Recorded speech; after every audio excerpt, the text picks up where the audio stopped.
Well, good morning, and it is morning here in northern Kentucky on August 30th, and I'm down at the Ark actually. You can see the stern of the Ark there behind me. That's a tremendous sight because we're just standing outside of Emzara's kitchen. This is our 1,500-seat restaurant, and I thought I'd show you a little behind the scenes. It's amazing to see the kitchen equipment. I mean, this is a massive kitchen. I want to show you that. You can see our landscaping crew over here planting some trees outside of Emzara's kitchen. We're still doing a lot of landscaping around the area, trees to plant, and it's starting to really look nice around here. So you can see the two trees here that they're going to be putting in there actually. And sun's obviously coming up. So let's go inside Emzara's kitchen. Let's hope our signal stays strong. Sometimes with these Facebook Lives it depends. So if the signal drops out, we'll just hook to Wi-Fi and come back, but we'll see how we go here. We're going to go inside. There we go. And this is the bottom floor of our 1,500-seat restaurant. You see they've got all the beautiful taxidermy set up now on either side. People actually go down each side and walk around this taxidermy. As you can see here, we're just going to walk down the center today, show you a bit more of the taxidermy. This is world-class taxidermy that you see here, and the paintings on the walls. It's absolutely phenomenal. So even the restaurant is an exhibit as well. We meet this guy as we come in here, and you can see he's quite spectacular. So let's go down here. We've got a couple of the kitchen staff actually waiting for us, and I wanted to show you this kitchen, a little bit bigger than most people's kitchen in their house or their apartment, as we'll see. And so we'll come down here, and we're going to meet a couple of our kitchen staff here. We're going to meet Spencer. Hi Spencer, how you going? Kyle. Okay, so what do you guys do here? We're the food and beverage managers. So food and beverage managers. Okay, so we're going to go behind. I told people this is just a little kitchen. It's just a little bigger than what they would have in an apartment, right? Yeah, just a little. So, bit. which is the best way to come in here? Around here? Okay. So let's have a look at some of this equipment back here.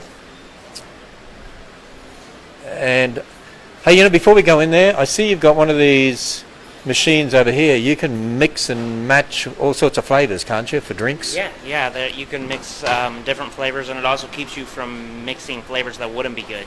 Like if you were gonna mix like strawberry with root beer or something like that, you can't do it. Oh, it won't let you do that? It won't let you know. It'll only allow you to make the combinations that'll actually be good. Okay. Well, that's good. What do they call that machine? It's a Spire machine. It's Pepsi's multi-flavor. Okay. Some people are going to complain that we don't have Coca-Cola. Yeah, true. But actually, I've used one of those one of the Coke versions the other day, and I didn't like the way that it worked as well. It wasn't quite as easy to use. Yeah, because we have the best here. Yeah, we definitely do. Yep, that's equipment. Probably the best. Yeah, let's go in here and see what we got. Okay, maybe you could both of you could just give us a run through here, because I didn't even know what all this stuff is down here. So, yeah, absolutely. Hi, that's one of our kitchen staff over here too, right? Yeah, this is Francis. Francis. She's one of our supervisors. And Francis, you've been on mission trips too around the world, haven't you? Not around the world, but yes, I have. So, some places. Yes. Yeah, not all around the world, No, not around the world. but other parts of the world. So, okay. So this is basically, if you look down this aisle, this is our expo line. So can we walk down here? Yeah, absolutely. All the food ends up in these racers, which keep everything hot, and all of the food that's prepped ends up in this line at some point, so that the cashiers, when they get the orders in, the order takers can see them on these screens and put together the orders. So everything. Now, Kyle, explain this to me. What are we doing here? These are our bags that we have. They're made to make the expediting as fast as possible. So what we do is when we're getting an order together, we open up one of these bags and we'll set it on the counter. So in the process, we would set it like this, and then we would grab these smaller paper bags and fill each item with it. So we would grab if someone was ordering a burger, we would fill the burger in here, we would fill the fries, and then we would put each bag into this one, and that's how we do our sack lunches here. Okay, we call them sack lunches. Yes. Excellent.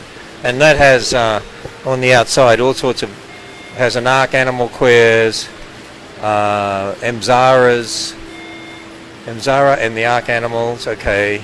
And why we called it Emzara's Kitchen, who was Emzara. Yeah, so you actually got teaching on the bag or the sack or whatever we call it. Okay, so let's go on down here. So this keeps the food hot here. Yep. And it's actually the same thing on the other side of the restaurant. Okay, so we repeat it over here. Yeah.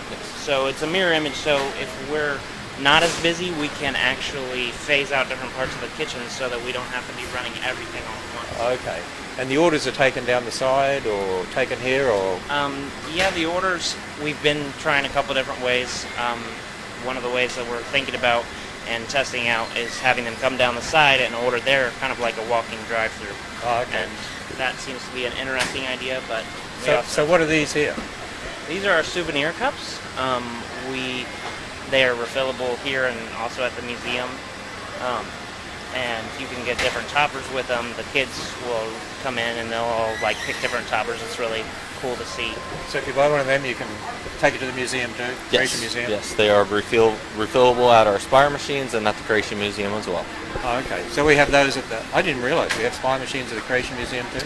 I think, do they have them yet? I Well, think we're they're getting still in them. the process Oh, okay. of getting All right. them at the Creation But they Museum. have other machines, eh? Yes, correct. All right, so let's go down here. So these look like, is this the cold area? Yes, this is our refrigerator. We keep our salads, our brownies, and lemon bars in there, as well as our bottled water and our wraps. Okay. So over here they're making, They are assembling our wraps currently, but they can also make the salads here as well. So this is where they all prep them up in the morning, and they're ready to go when we're ready for a lunch rush. okay, so we don't buy them frozen from some third world country somewhere. No, everything is made that day and prepped up, ready to go. So everything is fresh. Yes. Oh, that is great. Okay, so what do we got down here? So this is our whole table. This is where we keep all the stuff to assemble our Sidewinder meals, which we have a really unique fry that's cut kind of like a twisted potato wedge. Oh yeah, I like the fry. I like the Sidewinder fries. Yeah. They're a little addictive actually. Yes, they are. Yes, very much. So have you tasted the food here? Yes. So- I've tasted probably every bit of it. Every bit of it? Yes. Oh, well, that's good. You'd have to, wouldn't you, being one of the Yes. managers here? Okay, so that does that. We also have these warmers which keep chicken tenders and fries warm when they're being portioned out so that we can then pass them through the racer for orders. Okay. This is also our wrap table here, and it's actually heated so that while we're making the burgers, the buns will stay warm so that it stays hot for the customer. And over here we just have a little deep fryer. Yeah, just a little one, just to keep up with the fries and chicken. One of the really cool things that I really love about this is that it has an auto lift, which means it will lower itself into the oil, so you risk your burning yourself a lot less. Ah, okay. And it also pulls it out so you don't burn product when it comes back out. Oh, really? So I had never seen that before, and I was really excited about it when I got here. Works really well. So have you done any of the cooking here yet? Yes. Oh, you yes. have? Primarily most of it. So Primarily, so I've you- made sure I've been on every single station just to make sure every process is... That makes sense, because Yes. as a manager you'd have to know what everyone's Yeah. doing, know when they're doing it wrong, Yeah. what they're to do being about able it. to correct them. So we get our big order of buns in, ready for the day. Yep. I can imagine in the summer it must have been really busy in here. Yes. Yes, we had to make sure we didn't run out of anything. Yeah, that would have been tough. Of course, now it's a bit of a downtime. Kids are back at school, vacation, but then things usually pick up with a lot of groups coming too. Actually, I've just been amazed. It's been extremely busy for our lunch rushes Yeah. throughout the week. Actually, it's been busier than what people think. I have to laugh. The secularists, they are so obsessed with this place and so obsessed with me, and they will put up blogs and other things about there's nobody coming and it's a failure. They can go on and think whatever they want. I don't care what they think. But I'll show photos of the Ark and they'll say there's nobody there, you can't see anyone. You can have 4,000 to 5,000 or more inside the Ark and not see anyone outside. I mean, this is a facility where people go inside the Ark. But you guys know how busy it is because they come here for lunch, right? Oh yeah. Ask them to come work here today. They'll find out how busy we really are. Yeah, that'd be a good lesson for. Well, some of these people that write those blogs, they don't work, so Yeah. so they wouldn't last here more than 5 minutes. I'm sure. These are our broilers. These, Okay, let me jump around here. Okay. we have 2 of them, and this is actually we got that more recently, and it has a split belt, so we can cook different items that take different amounts of time. So if okay. we wanted to grill chicken, we could grill chicken on one side and burgers on the other. Oh, And this is the other one that we primarily use for burgers. For And burgers? It Okay. actually has a piece that goes up here. it says chicken on it. Yep, it actually has a little cutout, so you can also do chicken on there.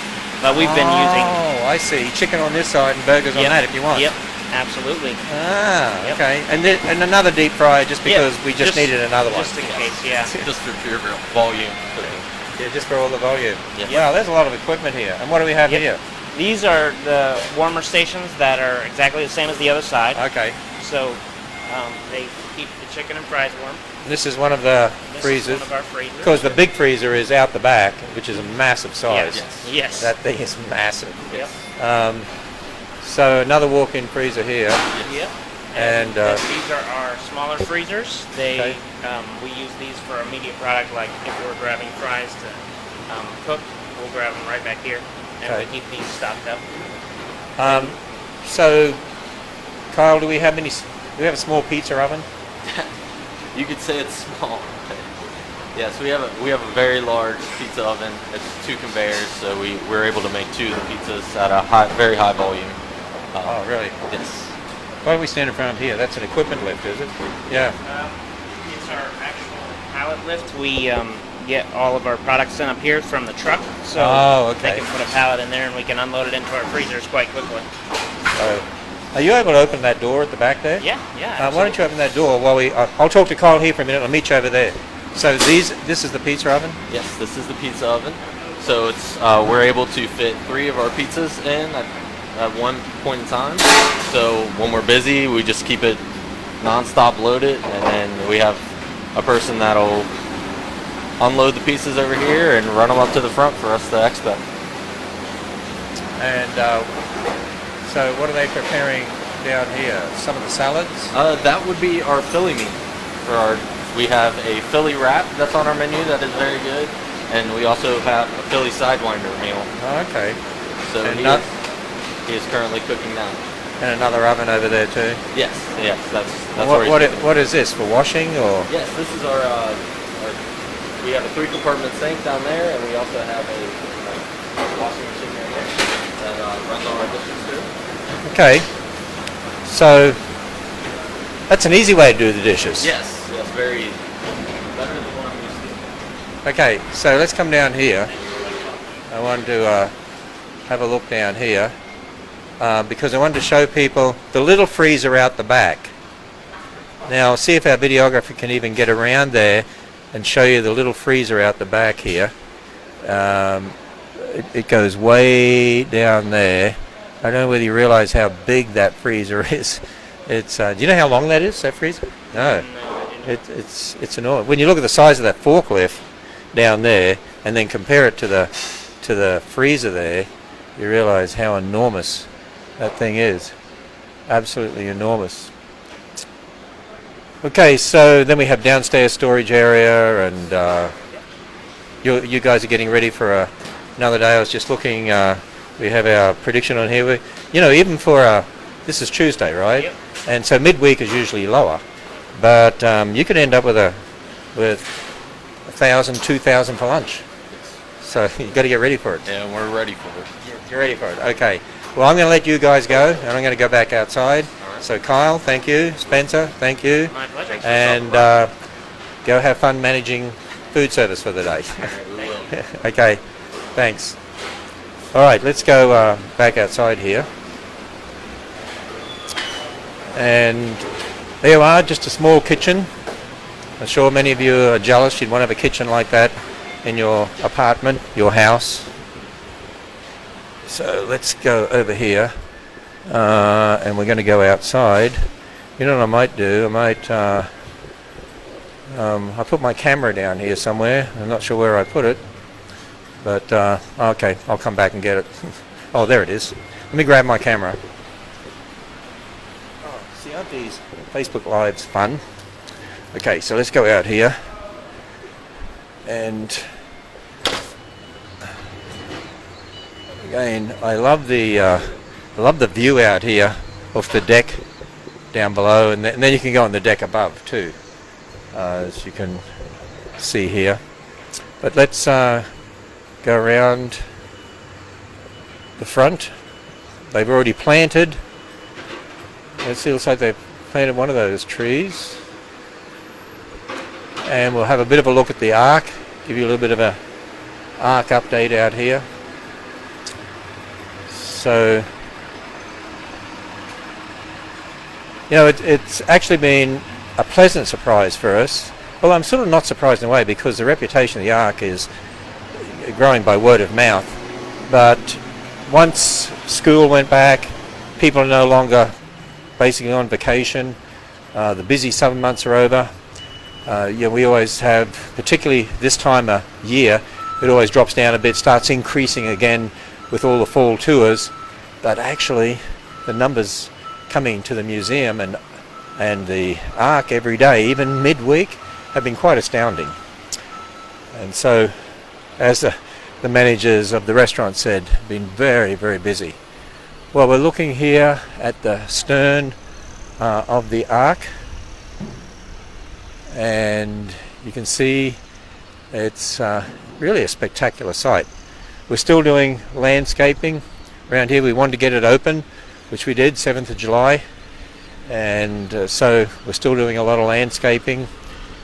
And just like we did at the museum, we opened the museum, the Creation Museum, and there were no gardens.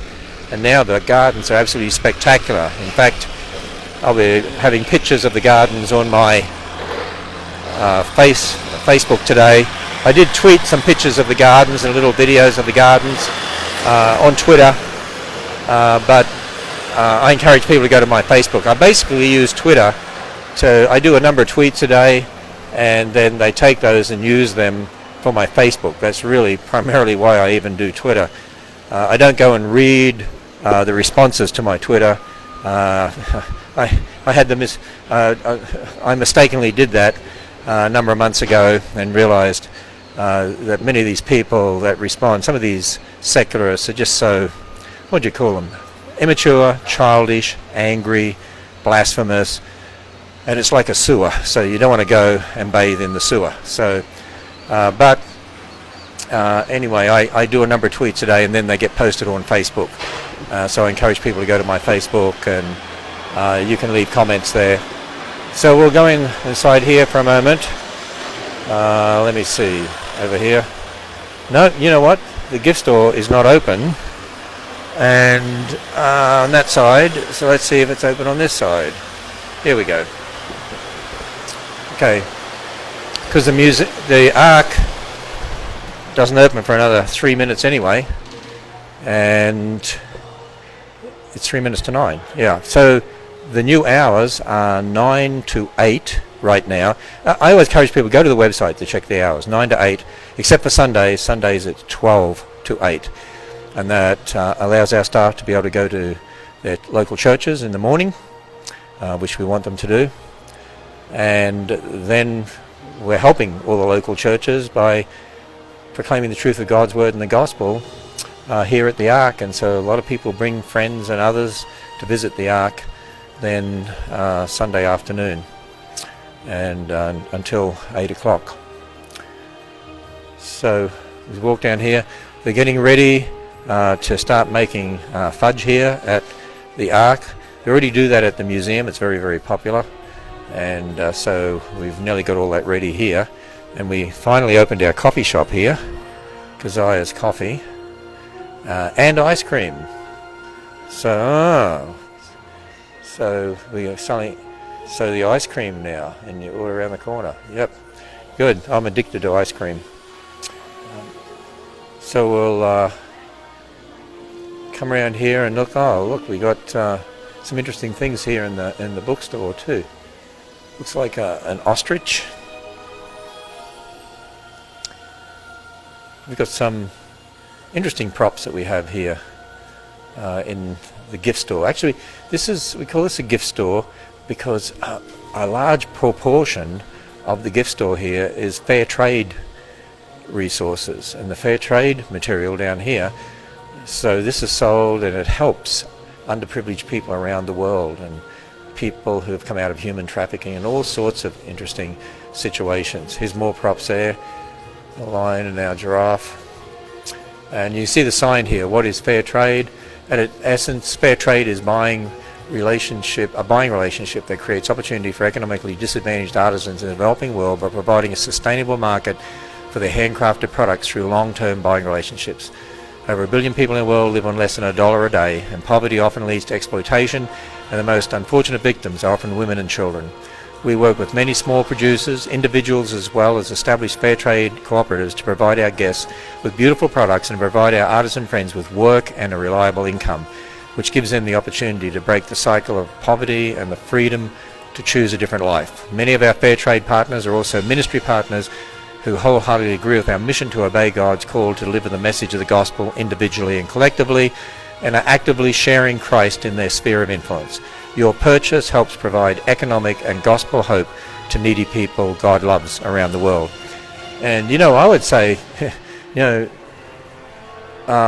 well, definitely a third of the gift store, probably more than a third, is fair trade material. And so this is all different basically each week, because they're all handcrafted items and we get these from all around the world, and so you could get something in that, and then next week it'll be something different, and so things change all the time in here. This is always changing. So once a particular group has been sold out, then the next items that come in could be something totally different. It just depends. So there'll be some of the same, but a lot of different. I notice even now looking at this, there's a lot of different things here than what I saw last time I came down here and had a look. And this has been so popular, we've had a hard time keeping up all the stock, and so it takes us a while too to get some of the items from other parts of the world, and so we have to work hard. We have a person who actually a lot of her time is spent just contacting these people and being able to get their goods so that we can sell them here. And what a great mission that is, to have a gift store that's supporting these disadvantaged people, and it's a great help to them. So we have here our Photo FX Arc Photo pickup. So just getting ready for today.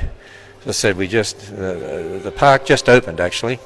The Arc just opened, and people will be bussing across. So we might go out and see. Usually, it's interesting. If you open at 9, about half the people will come in between, say, 10 and 1, and whatever's here by 1 o'clock, you sort of double, and that's how it'll be for the rest of the day. And talking to some of the other attractions in the area, a very similar statistic, and that is by about 1 o'clock, if you double the numbers, that's about how many you'll have for the day. And like on Sundays, open at 12, but people start coming in about 1-ish mainly.